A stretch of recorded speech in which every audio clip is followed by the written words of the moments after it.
욥기 35장 10절 한 절 말씀만 보겠습니다. 욥기 35장 10절 같이 이 말씀을 소리내서 읽도록 하죠. 나를 지으신 하나님은 어디 계시냐고 하며 밤에 노래를 주시는 자가 어디 계시냐고 말한 자가 없구나. 이 말씀은 또 다른 면으로 말하면 하나님은 누구신가를 잘 말하고 있습니다. 나를 지으신 하나님은 어디 계시냐? 바로 창조주 하나님을 찾고 있는 것을 말합니다. 또 한 가지는 밤에 노래를 주시는 자가 어디 계시냐? 바로 하나님이시죠. 밤에 노래를 주신 하나님, 그 하나님을 찾으라 라고 말씀을 하는 것입니다. 노래는 일반적으로 낮에 많이 부릅니다. 다시 말하면 즐거울 때, 기쁠 때, 또 소망이 충만하고 그 하는 일들이 잘 될 때, 또 감정적으로 업될 때, 이때 노래를 많이 부르죠. 노래는 밤에 잘 부르지 않습니다. 시간적으로 밤만 말하는 게 아니라 환경적으로 밤을 말하기도 하죠. 밤은 깜깜합니다. 어둡습니다. 앞이 잘 안 보이는 것이에요. 밤에는 활동하지 않죠. 어둡기 때문에. 바로 그런 밤, 어둠이 지배하는 그런 밤중, 그런 영혼의 밤중에는 노래를 하지 않지요. 그때는 절망의 때가 되기 쉽고 또 두려움의 때가 됩니다. 근심과 염려가 가득할 때가 어떤 면에서는 밤중이라고 말할 수 있겠습니다. 그런데 오늘 말씀 속에서 우리 하나님은 누구신가? 라고 말할 때 밤중에도 노래하게 하신 하나님이시다. 너무너무 멋있는 분이세요. 우리 하나님은 밤중에 노래하게 하십니다. 낮에만 노래하는 것이 아니라 밤이나 낮이나 우리 하나님께는 다 똑같습니다. 우리 하나님은 밤에도 주무시지 않고 우리를 지켜주십니다. 마치 목자가 밤에 양떼를 지키려고 또 짐승으로부터 지켜주려고 밤에 잠을 자지 않는 것처럼 말입니다. 시편 121편은 8절로 되어 있는 아주 짧은 말씀이죠. 그런데 그 8절 내는 말씀 속에 하나님이 나를 지키신다라는 구절이 6번 나옵니다. 시편 121편 3절과 4절 말씀만 보더라도 여호와께서 너를 실족하지 아니하게 하시며 너를 지키시는 이가 졸지 아니하시로다. 이스라엘을 지키시는 이는 졸지도 아니하시고 주무시지도 아니하신다. 하나님은 나를 지키신다라고 말씀하시고 나를 지킨 하나님은 졸지도 또 주무시지도 않으시면서 밤낮으로 나를 지킨다라고 말씀을 하신 것이죠. 또 5절부터 7절에 이어서 말씀하십니다. 여호와는 너를 지키시는 이시라. 여호와께서 내 오른쪽에서 내 그늘이 되시나니 낮의 해가 너를 상하게 하지 아니하며 밤의 달도 너를 해치지 아니하리로다. 여호와께서 너를 지켜 모든 환난을 면하게 하시며 또 내 영혼을 지키시로다. 할렐루야. 나를 지키는 하나님, 낮에도 밤에도 나의 영혼을 지키는 하나님, 낮의 해가 나를 상하게 해하게 하지 못하고 밤의 달을 나를 상하게 해치 못하게 하신 하나님이십니다. 하나님 나를 지켜서 모든 환난이 내 안에서는 통과케 하도록 나에게 임하지 않도록 면하게 하신 분이 하나님이시다라고 말한 것입니다. 지키다라는 단어는 원래 목자가 양떼를 돌볼 때 쓰는 단어입니다. 또는 농부가 자기 밭을 잘 돌볼 때 쓰는 단어입니다. 또 군대 안에서 파수꾼이 밤에 잠을 자지 않고 자기의 동료들의 안전을 위해서 적으로부터 모든 걸 다 늘 상황 파악하고 있는 그런 파수꾼 역할을 할 때도 지킨다라는 단어를 쓰고 있는 것입니다. 이 말씀에서 쓴 단어는 이런 똑같은 의미에서 하나님이 나를 이처럼 지키신다. 파수꾼처럼, 농부처럼, 그리고 또 목자처럼 나를 지킨다라고 말씀하시죠. 문명이 발달하면 발달할수록 모든 게 다 편해지는데 사실은 더 불편할 때가 많이 있습니다. 오히려 더 두려움이 사라지고 안전해지는데 이상하죠. 문명이 발달할 곳일수록 더 두려움이 커집니다. 자동차를 만들면 굉장한 교통수단으로 거리 감각이 점점 줄어들기 시작했죠. 그러면서 참으로 좋아 보이는데 반대로 위험은 더 커지는 것입니다. 그럴 때 교통사고는 생명까지도 빼앗아갈 만한 엄청난 일들이 발생할 수가 있는 것이죠. 그 외에도 여전히 홍수나 또는 가뭄이나 또 지진이나 화산 폭발 같은 것은 여전히 동일하게 지금도 위험하게 가지고 있는 것입니다. 이 학자들이 말할 때마다 지금 어디가 화산 위험이 있는지 또 어디가 지진의 지금 가능성이 많은지를 늘 조사하면서 말해준 것입니다. 그런가 하면은 경제가 발달한 것처럼 보이는데도 불구하고 뭔가 좀 더 생활이 편해 보이는데 반대로 위험도 많이 커지는 것이죠. 파산도 이전보다 더 커진 것입니다. 100년 전만 하더라도 빚이라는 게 없었습니다. 그렇게 많지 않았죠. 더 발달하고 더 좋아진 세상에 오히려 빚은 훨씬 더 많아져서 거꾸로 빚 없는 자가 누구냐라고까지 말할 정도로 세상은 바뀌어 있습니다. 또 이런 말이 있죠. 가지 많은 나무에 바람 잘 날이 없다.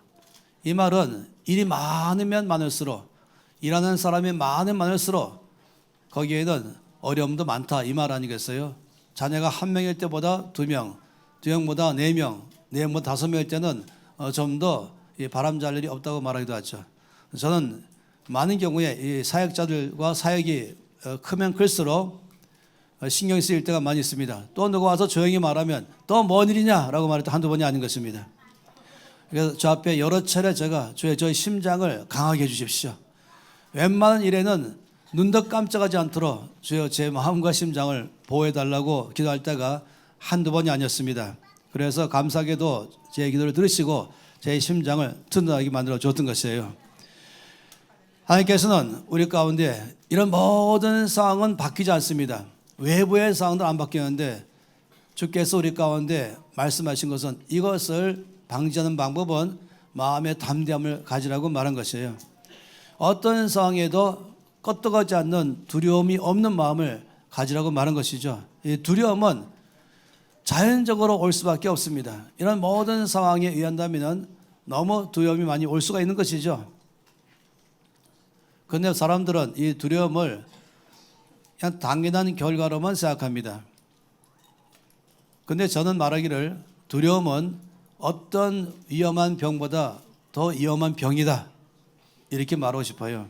어느 부인이 건강정기점검 받기 위해서 이제 그날 병원에 가면서 남편이 출근하는 길에 병원에 데려주고 갔죠. 그러면서 서로 활짝 웃으면서 손을 메서 여보 이따 봐 그리고 갔어요. 정기점검한 동안에 암세포가 발견돼서 즉각적으로 입원했습니다. 남편이 퇴근하는 길에 이제 병원에 입원한 부인을 가서 만났죠. 이건 실화입니다. 깜짝 놀란 것은 아침에 그 밝은 얼굴은 다 사라지고 환한 웃음도 다 사라지고 거의 얼굴은 잿빛이 되고 풀이 죽어서 거의 다 죽을 상처럼 되어 있고 사람이 자체가 아주 거의 중병 환자처럼 바뀌어 있는 것이었습니다. 이 두려움이 사람을 극도로 악화시키는 것입니다. 두려움은 그 자체가 사람의 병을 불러가지고 자기 몸을 아주 중환자로 만들어 버리는 것입니다. 이런 사람의 경우가 바로 밤중이겠죠. 영혼의 밤중입니다. 앞이 캄캄하고 아무것도 안 보이는 것입니다.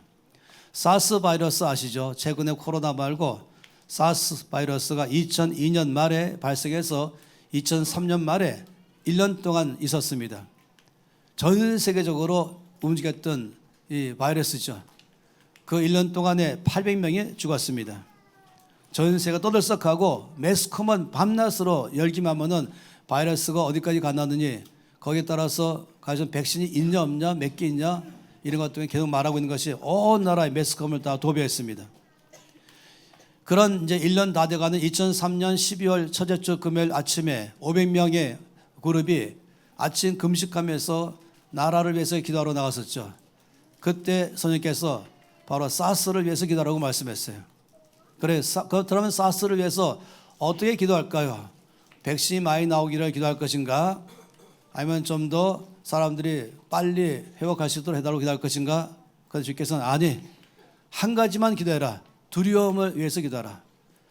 두려움은 왜 두려움입니까? 할 때 바로 말씀하기를 두려움은 이 바이러스가 활동하기에 가장 좋은 적정 온도를 만들어준다. 그래서 온 나라 전체 가운데 두려움이 영으로 꽉 차 있기 때문에 이 두려움이 영을 깨트려 버리면 바이러스가 활동할 수 있는 모든 온도가 다 사라져서 활동이 중지되고 사라질 것이다 라고 말씀했어요. 더 이상 딴 말을 들을 것이 아니죠. 500명이 1시간 반 동안의 전심으로 이 나라 전체를 돕고 있는 이 두려움의 영을 예수의 이름으로 대적했습니다. 깨뜨리는 것이죠. 성경 말씀 가운데서 마태복음 16장 19절에는 내가 천국 열쇠를 너희에게 주리니 내가 땅에서 무엇인지 매면 하늘에서도 매일 것이요 내가 땅에서 무엇인지 풀면 하늘에서도 풀리리라 라고 주께서 약속했어요. 그래서 기도는 우리에게 천국 열쇠이신 믿음의 기도를 말한 것입니다. 그래서 이 나라 전체를 장악하고 있는 이 어둠의 영, 두려움의 영을 예수 이름으로 묶어버리는 것입니다. 1시간 반 동안의 전심으로 기도했을 때에 우리가 알게 된 것은 하늘에서 응답한 줄을 확신했습니다. 어둠의 두려움의 영은 다 결박돼 버리고 대신 이 나라 전체 가운데 담대함과 평강의 영을 풀어달라고 기도했던 것이죠. 그 다음에 그날이 첫 번째 12월 첫주 금요일 아침이었잖아요. 그 다음 주 월요일부터 온 나라의 매스컴은 언제 사스가 있었냐 그걸 아예 모를 정도로 그냥 싹 사라졌어요. 마치 아무것도 없던 것처럼 그냥 아무도 말하지 않기 시작했어요. 놀라운 일이죠. 기도했던 저로서는 다 눈앞에 봤던 것입니다. 아마 여러분들이 이 기록을 보더라도 언제 어떻게 사라졌는가 하면 기록 자체가 없어요. 아예 12월 첫째 주 끝나면서 없어졌다 이렇게 끝났죠. 이와 같은 기도는 저는 수백 번에 걸쳐서 간증할 수가 있는 것입니다. 하나님께서 가장 싫어하는 것은 두려움인 것입니다. 환경에 매여버리는 것이죠. 사람들의 말에 쉽게 휘둘려 버리는 것이죠. 환경에 쉽게 휩쓸려 가는 것이죠. 시편 29편 10절 말씀에는 홍수 위에 자정하신 하나님이라고 말씀했습니다. 홍수만 바라보지 말고 홍수를 바라보면 어마어마한 물결이 휩쓸려 내게 덮칠 때는 두려움으로 꽉 차는 것입니다. 그런데 그 홍수 위에 자정하셔서 그 모든 물길과 물의 세기를 다 다스리시는 주를 바라볼 때는 우리의 삶이 두려움에서부터 확신으로 담대함으로 바뀌어버리는 것입니다. 주께서는 뭐라고 말씀했어요? 밤에 노래를 주시는 하나님이 어디 계시냐 말하는 사람들이 많이 있기를 바란다고 말씀했습니다. 하나님 누구십니까? 밤중에 노래하게 하신 하나님, 밤중에도 노래를 주시는 하나님이라고 말씀하십니다. 밤에 빛도 없고 공기도 무겁고 아무것도 안 보이고 마음도 착 가라앉을 수 있는 그럴 때라도 기쁘게 즐겁게 담대하게 노래하게 하라고 말씀하는 것입니다. 바울팀이 이제 빌립보에 가서 전도할 때입니다. 크게 오해받아 갖고 사람들이 이 팀을 고소했습니다. 로마 군대에다가. 그래서 로마 군대가 그냥 파악이 와서 두 사람을 잡아갔죠.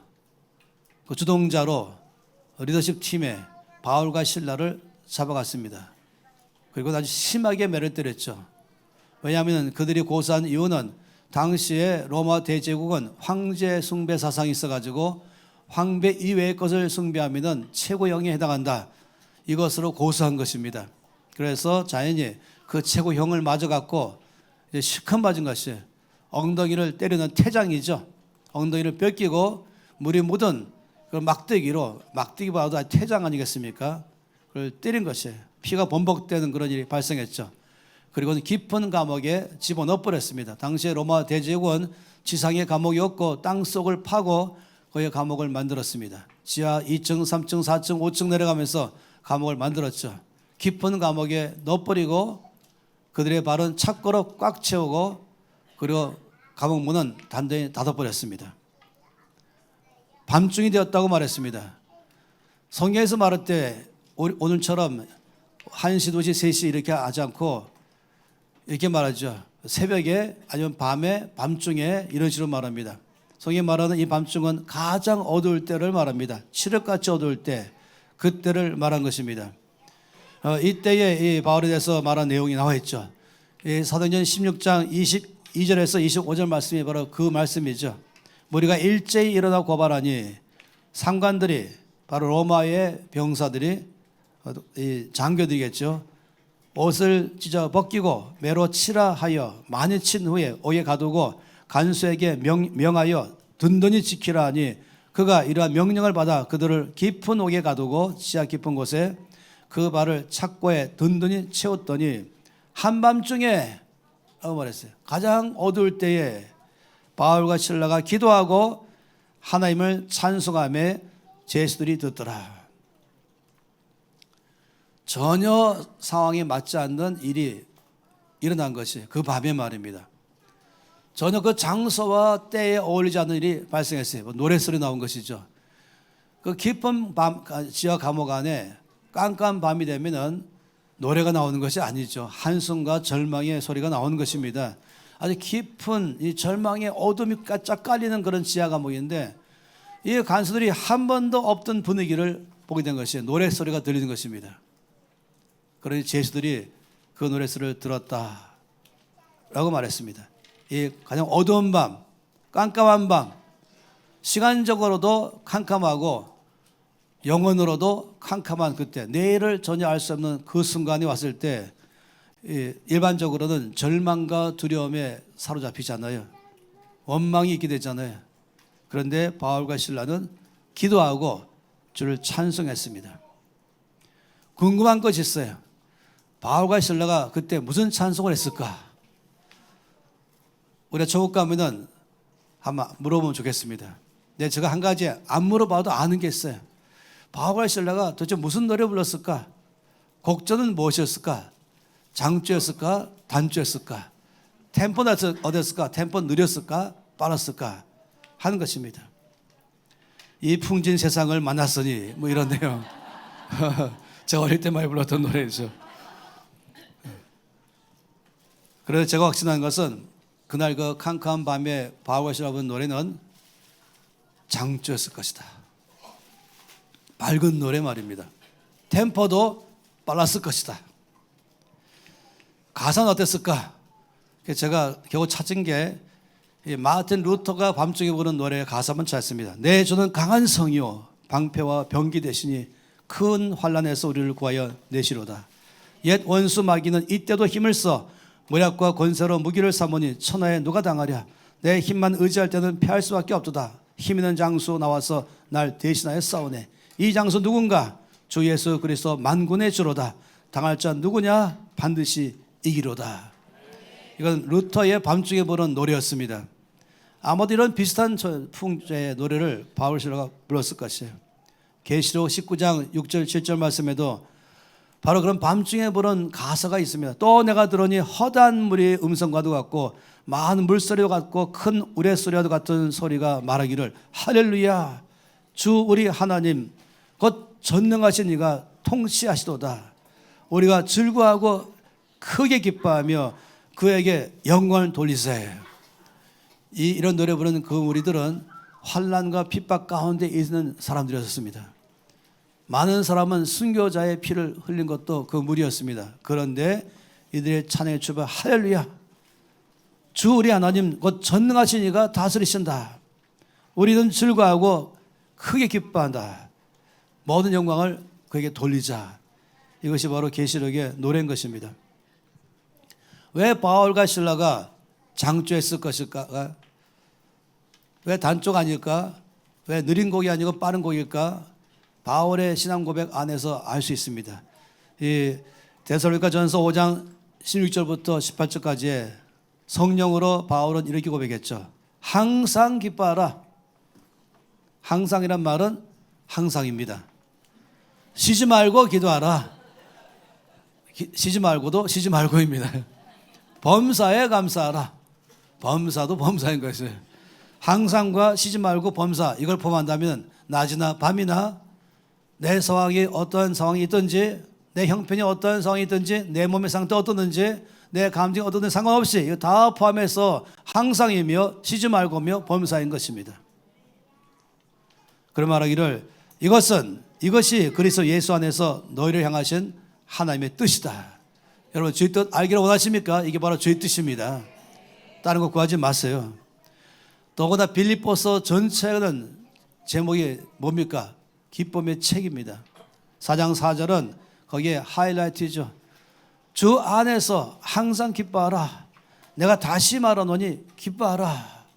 감옥 안에 있는 바울이 감옥 밖에 있는 염려하고 있는 빌립보 형제들 향해서 말하고 있는 선포인 것입니다. 바울과 실라가 이 깊은 감옥 한밤중에 찬송 불렀죠. 제수들이 들었어요. 그런데 제수들이 듣더라 이 말 속에는 우리가 한 가지 알아야 됩니다. 말씀에 없지만 말씀이 있습니다. 가로치고 나도 들었다. 하나님이 말씀하는 것을. 하나님이 성령으로 우리 가운데 말씀하고 있잖아요. 그 캄캄한 밤중에 장소에도 어울리지 않는, 때에도 어울리지 않는 이 장조의 빠른 템포의 노래소리를 제수만 들은 것이 아니라 하늘 보좌에 앉아 계신 하나님도 들으신 것입니다. 그 하나님은 이 충성된 신실한 두 종이 시큰 매를 맞고 깊은 감옥에 갇히고 발에 착고가 채 있고 굳게 닫힌 감옥문 안에서 주를 찬양할 때 우리 주님은 이들의 찬양을 듣고 계셨습니다. 우리 주님은 얼마나 감정이 풍부하십니까? 정서가 아주 부유하십니다. 발로 장단을 맞췄죠. 바울과 실라의 찬양에 가만히 있지 않았어요. 발로 장단 맞추면서 손으로 저으시면서 주님이 아주 기분 좋아하셨습니다. 그런데 템포가 빨라지면서 대참사가 일어났습니다. 바울과 실라가 가면 갈수록 더 마음의 정서가 업되기 시작하던 나머지 할렐루야 불렀던 것이에요. 이때 우리 주님도 정서 올라가다가 아멘 하시면서 바로 꽝 굴렀습니다. 사도행전 16장 26절 말씀에 이에 갑자기 큰 지진이 나서 억터가 움직이고 문이 곧 다 열리며 모든 사람이 메인 것이 다 벗어진지라. 상상해 볼 만한 이야기인 것이에요. 이에 갑자기란 말은 어쩌다가 우연히가 아닌 것이에요. 이에 갑자기란 말은 바로 바울과 실라가 깊은 밤중에서 하나님을 찬양할 때에 그 결과로라고 말한 것입니다. 찬양할 때 나오는 결과를 말한 것이죠. 찬양할 때에 전체가 움직여버린 것이에요. 흔들리는 것이죠. 그리고 앞에 막혔던 문은 다 열려버리고 그리고 발에 채웠던 착권 다 풀리면서 완전 자유가 된 것입니다. 왜냐하면 왜 그런지 아십니까? 시편 22편 3절 말씀은 그 열쇠를 말씀하십니다. 이스라엘의 찬송 중에 거하시는 하나님은 거룩하십니다. 이 말씀 가운데 이스라엘 찬송 중에 계시는 주님 이렇게 말했지만은 이것은 다르게 말하면 찬송 중에 임재하신다 이것이 찬송을 부를 때에 찬송이 하늘과 주님에 계신 하늘과 지금 깊은 감옥에 있는 바울 사이에 다리를 놨습니다. 다리 연결되면서 그 다리를 타고 주께서 바울이 있는 곳으로 신방 오신 것입니다. 찬송은 하나님이 하늘 보좌에서 일어나서 나의 환경 가운데로 내 상황 가운데로 신방 오시게 하는 비결인 것입니다. 찬송은 주의 신방을 오게 하는 길이다. 이렇게 여러분 알면 되는 것이에요. 왜냐하면 찬송 중에 임재하신다. 그리고 그 전체 가운데 왕으로 자정하시는 순간 이미 주께서 다 거기를 다 장악했죠. 어둠은 떠나가고 거기는 영혼의 빛이 비치는 것입니다. 모든 메인 것은 다 벗겨지고 닫혔던 문들은 열려버리고 하나님 임재 쪽에 전체 상황이 흔들리면서 상황이 종료돼 버린 것입니다. 시편 68편 4절 말씀에 동일하게 말씀했죠. 하나님께 노래하라. 그의 이름을 찬양하라. 하늘을 타고 광야에 행하시던 일을 위하여 대로를 수축하라. 그의 이름은 여호와이시니 그의 앞에서 뛰놀지어다. 광야는 깜깜한 곳 아니겠어요? 또 다른 감옥인 것이죠. 광야의 환경은 또 다른 밤중인 것입니다. 거기에 이스라엘 백성들이 맨 앞에 가는 것은 바로 유다 지파였습니다. 유다라는 뜻은 찬송이란 프레이즈 뜻인 것입니다. 이 광야 맨 앞에서 유다가 찬양 부를 때에 그 찬양은 하나님이 역사하시는 고속도로를 만들어버린 것이에요. 그래서 타고 광야에 행하시던 일을 위하여 대로를 수축하라. 이 말씀은 우리가 찬양 부를 때는 사막에 거기에 고속도로가 깔리는 것입니다. 왕이 임재하시면서 가는 것입니다. 이것이 바로 찬양의 능력인 것이죠. 아주 오래전에 제가 주례를 받던 어느 한 커플이 이제 터키 선교사로 헌신했습니다. 그래서 호주에 가서 선교사 훈련을 받고 가게 됐습니다. 근데 한 번은 호주에서 그 아내 된 선교사가 국제전화를 전에 걸었어요. 그리고는 뭐 울면 난리 났어요. 목사님, 제가 심각한 우울증 걸려가지고 저도 힘들고 남편도 힘들게 하면서 주변 사람도 힘들게 하고 있습니다. 우울증은 사실 치료약은 없지요. 저 약간 붙잡아줄 뿐이지 근본적 치료가 안 되는 것입니다. 그래서 전화상으로 저에게 기도해달라고 울면서 호소했습니다. 제가 조금 더 감정이 없이 저를 상담할 때마다 제가 감정 오는 거 아시죠? 바로 진리를 말했어요. 선교사님, 치료의 길은 단 하나밖에 없습니다. 오늘부터 소리 내서 찬송 부르세요. 이상입니다. 끊어버렸어요. 그거 다 잊어버렸죠. 그럼 몇 년 후에 이들이 터키에 선교하다가 저를 만나려고 한국에 왔어요. 그때가 막 NCM의 사역을 시작할 때이기 때문에 이 교대역 사무실 근처에서 만났죠. 식사하면서 이 자매 선교사님이, 목사님, 오래전에 제가 호주에 있을 때 우울증 때문에 전했던 거 기억하십니까? 아, 기억이 납니다. 목사님 말씀하신 대로 그날부터 저는 내 감정과 상관없이, 내 상황과 상관없이 하나님을 찬양하기 시작했습니다. 시편을 펴놓고 읽으면서 노래를 부르기 시작했습니다.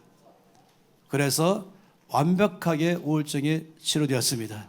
아주 건강한 몸으로 터키 가게 되고 지금까지 아주 건강하게 사역을 하고 있습니다.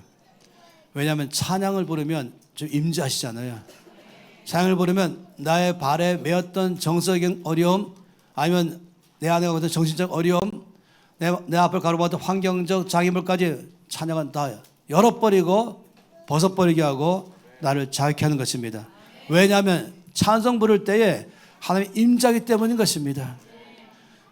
요한복음에는 예수님께서 예루살렘에 있는 솔로몬 행각에 가실 때였죠.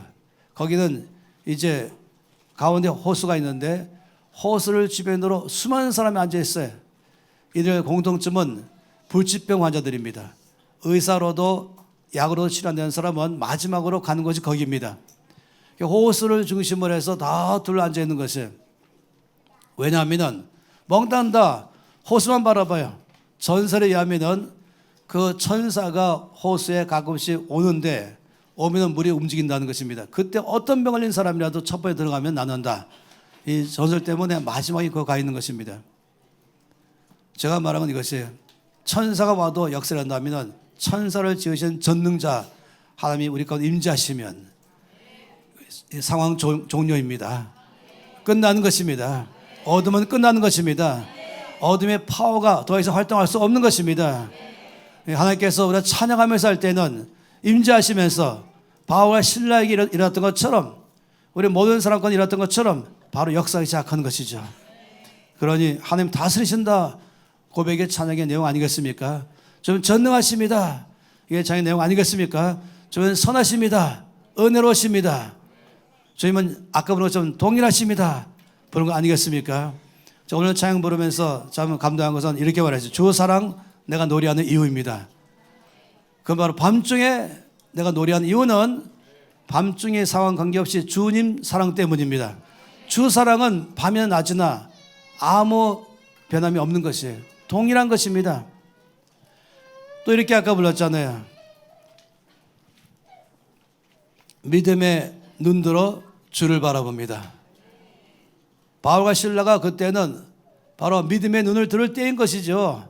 지금 앞에 보이는 상황은 캄캄하고 밤중이고 발에 착고 있고 실컷 매를 맞아서 엉덩이는 지금 피문벅 되어 있고 문은 꽉 닫혀 있고 그러면 절망의 때처럼 보이는 건 아니겠습니까? 그 상황은 자체 본다면 슬퍼하고 근심하고 염려할 때가 아니겠습니까? 두려움에 꽉 차기 시작할 때인 것이죠. 그런데 우리가 믿음의 눈을 드는 것입니다. 아까 우리 김재선 목사님이 나와서 멘트했잖아요. 바로 히브리 11장 6절 말씀에 믿음이 없이는 하나님을 기쁘시게 못하느니 하나님께 나가는 자는 반드시 그가 계신 것과 자기를 찾는 자들에게 상 주시는 이심을 믿어야 될지니라. 이것이 바로 믿음의 눈인 것입니다. 다시 말하면 주께서 지금 이 상황 가운데 와 계십니다. 주님은 전능자이십니다. 주님이 다스리십니다. 이건 바로 우리 믿음의 눈인 것입니다. 염려하고 두려워하고 걱정하고 불평할 때는 이건 다르게 말하면 불신앙의 태도인 것이죠. 주님은 왜 이러십니까? 주님 전능하시다면 왜 이렇게 하십니까? 주님 살아계시다면 왜 이러셨습니까? 맞으 주님은 여기 안 계시군요. 저 캄캄함만 꽉 차 있습니다. 환경을 바라보면은 그러기 쉽지요. 그러나 믿음의 눈을 들기 시작하면은 우리는 전능자 살아계신 하나님을 보기 시작한 것입니다. 그리고 구할 때에 임재하시면서 역사하신 주께 대한 믿음의 눈 뜨는 것입니다. 그때 역사하는 것이죠. 사람들은 많은 경우에 환경에 쉽게 휩쓸려 버립니다. 아주 익숙하게 살아왔어요. 거의 습관처럼 되어버렸어요. 거의 제1천성처럼 되어 있습니다. 너무 자동적으로 조금 전까지 믿음의 눈 들어 주를 바라봅니다 말했다가도 누가 뭐라 그러면 그만 푹 떨어지고 속이 상하고 화가 나고 낙심하고 원망하고 상황이 어려워지면은 바로 다시 또 주 사랑 내가 노래한 이유는 다 사라지고 불평 내가 말한 이유 어둡기 때문에 이렇게 말한 것이에요. 사람들의 말에 쉽게 휘둘리기 잘하죠. 환경에 쉽게 휩쓸리기 잘하죠. 너무 오랫동안 되다 보니까 이것이 습관처럼 되는 것입니다. 그런데 우리는 믿는 사람으로서 제2천성을 키워야 됩니다. 또 다른 습관을, 영적 습관을 키워야 됩니다. 바로 밤중에 노래하는 습관을 키우는 것입니다. 어떤 상황 속에도 거기에 절망하지 않고 두려워하지 않고 담대하게 눈을 들어서 주를 바라보고 노래하기 시작하는 것입니다. 이것을 우리 가운데 제2습관으로 키워버린 것이에요. 그러면 우리는 바울과 실라처럼 주를 경험하게 될 것입니다. 우리가 오늘 전체 노래가 얼마나 놀랐습니까? 쌤과 동일하신 분, 그때 문둥병자를 치료하신 주님 바로 나의 이 시간에 계십니다. 아브라함을 만나신 그 하나님, 모세를 만나신 그 하나님, 다윗의 광야에서 응답하신 그 하나님, 바로 오늘 여기에 동일한 주님이십니다. 믿음의 눈 들어서 바라봐야 되는 것이죠. 깜깜합니까? 절망할 때가 아니라 하나님의 구원을 경험할 때인 것이에요. 믿음을 보일 때인 것입니다. 그때말로 주 앞에 입을 열어서 찬송할 때인 것이에요. 찬송은 감정이 아닙니다. 찬송은 믿음의 고백입니다. 마치 이것은 마이크입니다 말할 때 감정이 있으면 마이크고 감정이 없으면 바나로 바뀌는 것입니까? 누가 마이크라고 말할 때 감정으로 말합니까? 사실로 말하죠. 주님은 전능하십니다. 이것은 사실이죠. 밤중에 노래하세요라고 말하면 지금 내가 노래할 기분입니까? 이렇게 말한다면 그럼 당신 기분 따라 지금 이 마이크 바늘을 받겠습니까? 물어본다면 아니요, 마이크죠. 그럼 당신 기분이 그렇다 할지라도 주님은 전능자이십니다. 그걸 말할 때 꼭 감정으로 말해야 되겠어요? 믿음의 고백이죠. 할렐루야. 찬송은 우리의 시선을 하나님께로 돌리게 합니다. 우울증은 왜 생깁니까? 갑갑하고 답답하고 나를 화나게 하고 낙심하게 하고 우울하게 하는 것 계속 바라보니까 거기에서 나도 모르게 그냥 갇혀버리는 것이에요. 우리는 너무나 쉽게 환경에 갇히기를 잘합니다. 너무나 쉽게 사람들의 말에 휘둘리기를 잘하는 것입니다. 오늘 찬양 불렀잖아요. 더 이상 거짓말에 속지 않겠다고 말한 것입니다. 하나님의 말씀만 진리인 것입니다. 이 거짓말이 때론 가정 안에도 있는 것이죠. 거짓말이 회사 안에도 있는 것이죠. 학교도 있고 모든 걸 열면은 사실 아닌 것을 가지고 많이 말하잖아요. 예를 들어서 바울과 실라가 있는 그 밤중에 거기에 거짓말이 뭔지 아십니까? 지금 너는 매를 실컷 맞았지? 엉덩이 피범벅이 됐지? 넌 지하 깊은 감옥에 갇혀있지? 넌 지금 발에 차고 채여있지? 그리고 감옥문 닫혀있지? 그래서 하나님이 안 계신 것이야. 이렇게 말한다니까요. 이게 거짓말인 것이죠. 그러니까 낙심해야 되지. 그러니까 두려워해야 되는 것이지. 거짓말이니까요. 근데 현재 있는 상황을 가지고 결론을 빨리 내려버리는 거짓말이 너무 많이 있는 것입니다. 어디나 더 보면 수없이 많이 있는 것이에요. 여러분 눈이 떠지기 시작한다면, 분별력이 생기기 시작한다면, 통찰력이 시작한다면 잘 보면 거짓말하고 있구나 보이는 것이에요. 그 상황 가지고 결론 내리고 있는 것이에요. 이래서 이렇다 말하고 있는 것이에요. 설득력이 많이 있죠. 그것만 보고 사는 사람들은 다 맞는 말인 것이에요. 제가 볼 때는 거짓말을 너무 많이 하는 것입니다. 밤중이지요. 그래서 하나님 안 계십니다. 이렇게 말하는 것 똑같은 것이에요. 믿음은 무엇입니까? 믿음은 진리를 말한 것입니다. 그럴 때라도 하나님은 전능하십니다. 그럴 때라도 나의 하나님은 그때나 지금이나 동일하십니다. 거기에서 놀란 사실은 내가 믿음의 고백하는 그 순간에 그 전능자 하나님이 나의 삶에 신방 오셔서 나라고 경험하게 하는 것입니다. 하나님 여전히 계시지만은 어떤 사람이 전능자 하나님을 경험하게 되는 것입니까? 하나님 여전히 내 가운데 계시지만은 어떤 사람이 감옥문이 열리는 것을 경험하는 것입니까? 믿음의 사람인 것입니다.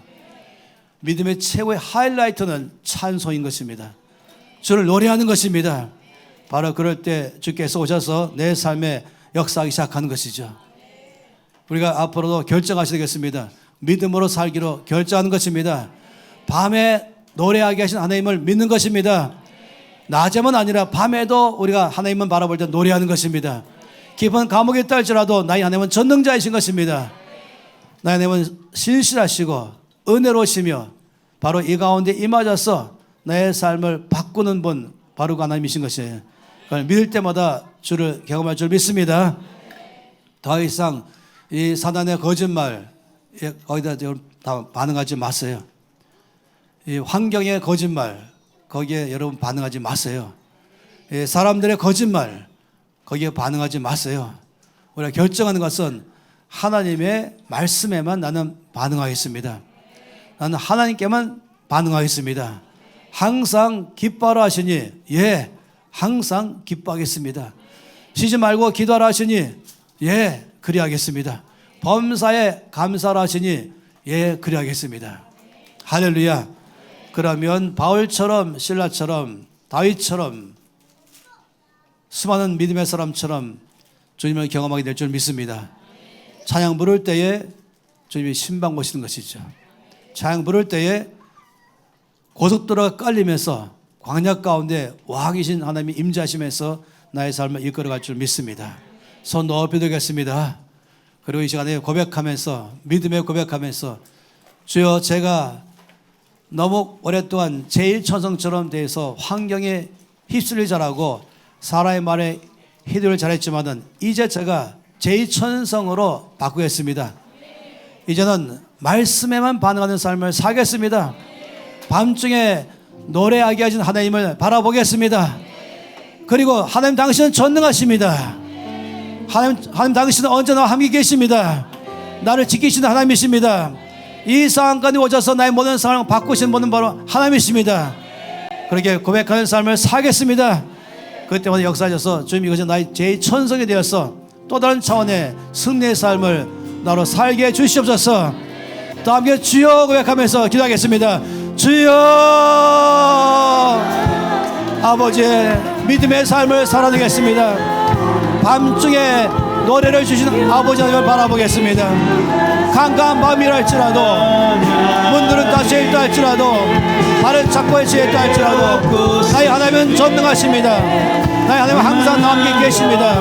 나를 지키시며 이끄시는 바로 주님이십니다. 할렐루야. 주님을 찬양합니다. 오 놀라운 주님, 주님을 찬양하며 경배하며 나갑니다. 아버지 것을 나의 제1천성으로 삼겠습니다. 더 이상 사람들의 말에 휘둘리지 않겠습니다. 환경에 휩쓸려가지 않겠습니다. 어떤 상황에도 모든 믿음으로 반응합니다. 전능자를 바라봅니다. 믿음에 고백합니다. 바로 신라처럼 밤중에 노래하는 가운데 찬양하며 나갑니다. 오 주님 감사합니다. 할렐루야. 감사합니다. 오 주님 찬양합니다. 할렐루야. 라하마라바바.